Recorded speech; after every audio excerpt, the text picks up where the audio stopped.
Hi there. What if how we usually see Bitcoin barely scratches the surface?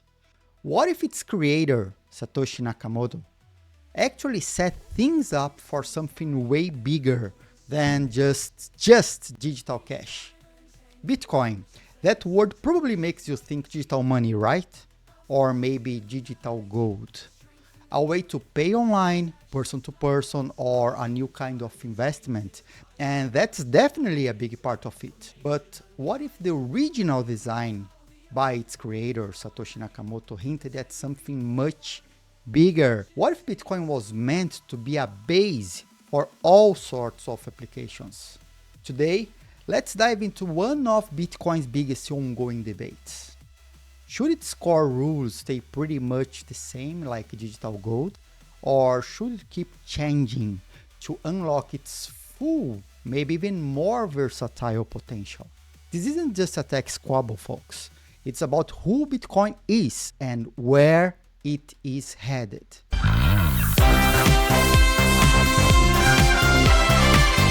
When Satoshi Nakamoto put out the Bitcoin white paper, the title was crystal clear. Bitcoin, a peer-to-peer electronic cash system.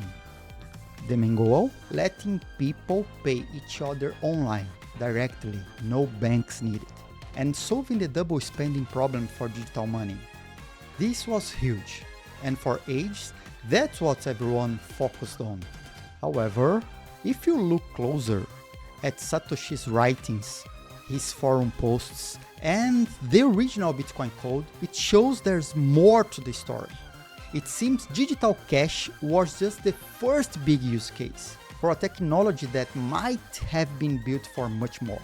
At the heart of Bitcoin script, its own simple programming language. Satoshi actually said he designed Bitcoin to support every possible transaction type I could think of. Every possible type. He wanted to be flexible using script, instead of having tons of special codes for everything. This let users set their own rules for transactions. This hinted that Bitcoin could do more than just send money around. It could handle more complicated deals too.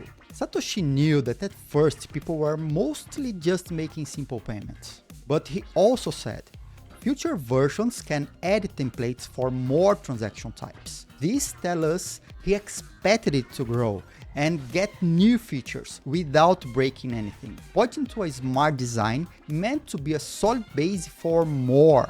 The question of storing no-money data on the Bitcoin blockchain, okay, it's a hot topic now, and it looks like Satoshi thought about this too. The Genesis block, the very first Bitcoin block ever mined, had a headline from the Times newspaper. The Times, January 3rd, 2009, Chancellor on brink of second bailout for banks.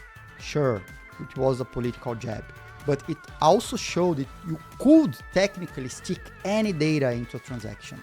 In talks about BitDNS, a decentralized domain name system idea, Satoshi was on board with having a third transaction type for sized arbitrary data. This hints he imagined a way to link proofs of outside data to the blockchain.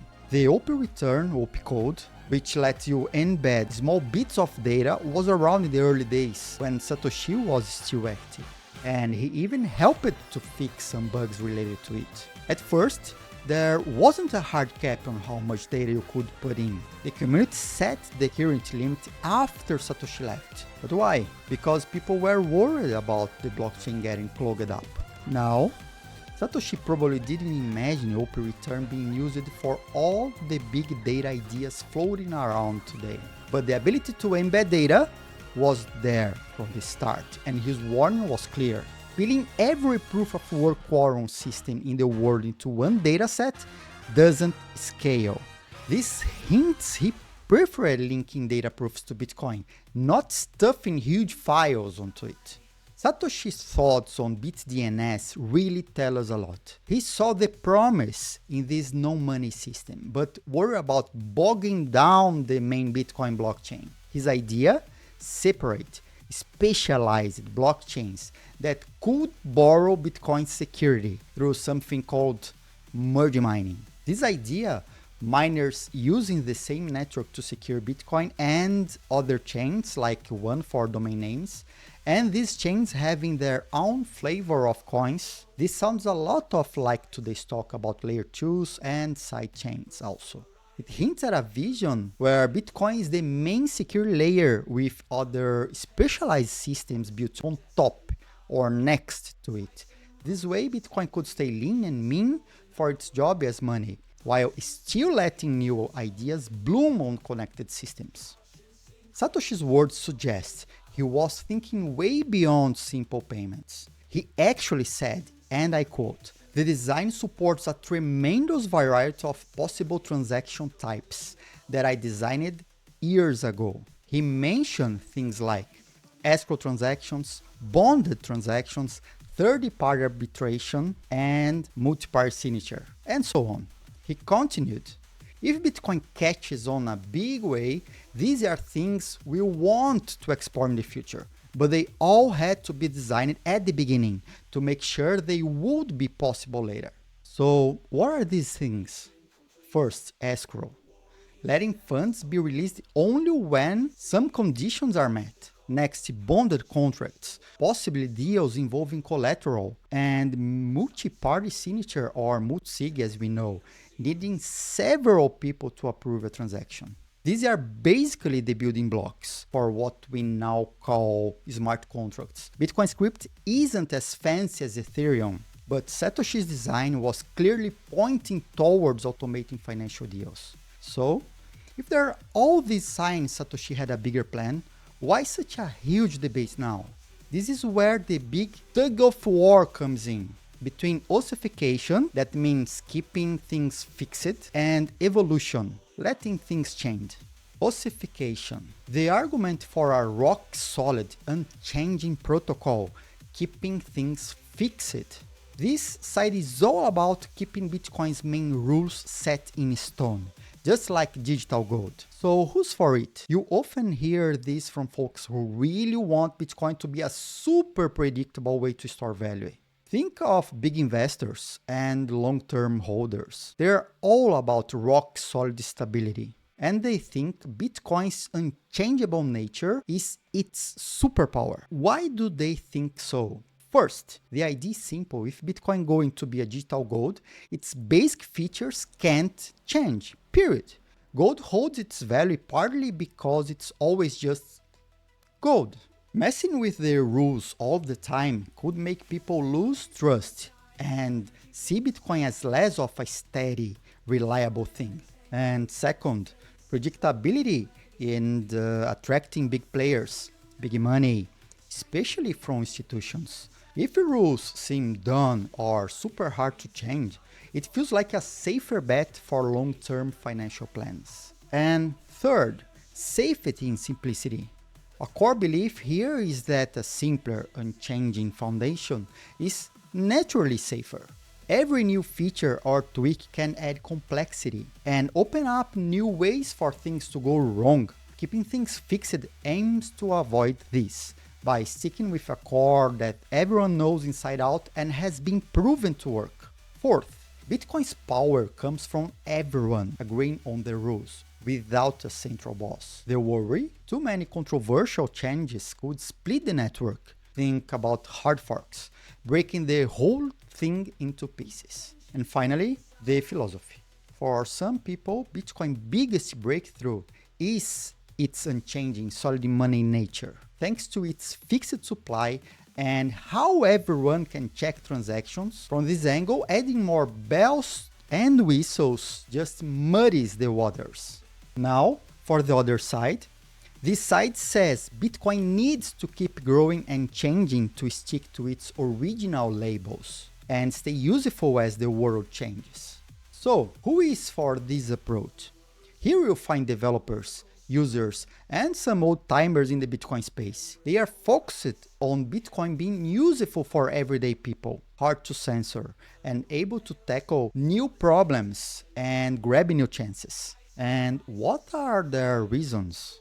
First, sticking to the core values. To keep Bitcoin centralized, hard to censor, and easy for regular folks, it might need new tricks up its sleeve, like ways to handle more users or better privacy. Second, avoiding gridlock. If it doesn't keep evolving, the worry is Bitcoin could get old, slow, or fall prey to new threats, or forces trying to centralize it. Third, unlocking full potential. If Satoshi really did have a bigger dream for Bitcoin, then evolving is the way to make that dream come true. The debate of open return, that's the code for putting data into the Bitcoin, remember? It is the perfect example of this tug of war. Ideas to loosen its 80 byte data cap really got people talking and arguing. A huge worry behind many of these arguments is keeping Bitcoin centralized, especially making sure regular people can still run their own full nodes. Being able to check things for yourself is a basic building block of why people trust Bitcoin. If it changes, like allowing more data on the blockchain, make it too expensive or too techy for everyday folks to run a node, then only big players with deep pockets could do it. That would mean more centralization, and most people see this as a major threat to what makes Bitcoin, well, Bitcoin. As some put it, it's not just about money versus data. It's about, can regular folks still run their own full node? That's the key question. It's a bit ironic, actually. But some studies suggest that being too strict with data, like keeping a tight lead on open return, could accidentally push people to use centralized services for their data needs. They will look for workarounds. This just shows that keeping things decentralized isn't always simple or obvious. Satoshi's early writings and actions, especially about BitDNS and script flexibility, can be seen as him expecting a layered setup and a system that could adapt. Maybe the plan was for the core design to be set in stone, in its ability to handle different things, not that every feature was frozen from day one. But trying to fit these early ideas onto today's Bitcoin, which is way bigger, more valuable, and more complicated, means dealing with hard choices and problems no one could have fully predicted back then.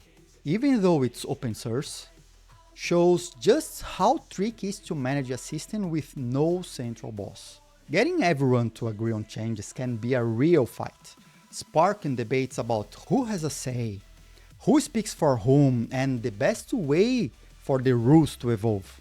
The fact that there are different versions of Bitcoin software out there just proves that people in the community see things differently. These arguments, which can be pretty heated, just show how much Bitcoin future means to a lot of people. Satoshi Nakamoto started something hard enough to change and in a lot of ways surprisingly flexible. Now it's up to the community to figure out what he left behind. These ongoing arguments, they are a key part of making that happen. What do you think? This is still one of the biggest questions in the Bitcoin world. Is Bitcoin better off if its rules are set in stone, focusing on being an unchangeable store of value?